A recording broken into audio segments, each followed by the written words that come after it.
To find live-in help, Alice followed, of course, the instructions of Ariel Boots-Smith, who, although she had never had staff of that ilk in her own home, assured Alice that the procedures were intimately known to her through several of her closest friends.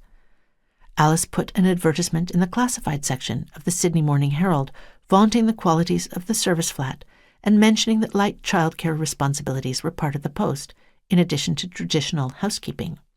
She offered room, board, and small salary commensurate with experience, and then sat back to wait.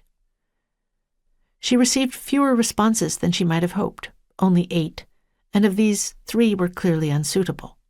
A girl of 19 applied, whose hand reminded Alice all too powerfully of the sorry Miss Bliss, and a matron of 70 with decades of experience in the finest homes in New South Wales.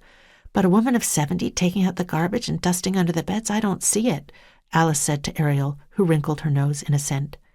And a man applied also, a man of her own age, who noted that he preferred to be called a butler, but that he was eminently capable of any housekeeping duties she might require. Of him she observed to her friend, well, he might be quite all right, but somehow the idea of leaving the girls at home with a man, you just never know, do you? And you can't be too careful, agreed Ariel. The remaining 5 candidates were all women in midlife with professional housekeeping experience and references, or at least the promise of them. Sterling references, insisted one, a lady by the name of Simone Funk. Alice was determined to interview them all, and figured that, were she still undecided after the interviews, she would offer to the most promising prospects a trial 48 hours, 2 nights in the service flat, 2 days of work, for which they would naturally be properly paid. "You sure about this?" asked Teddy.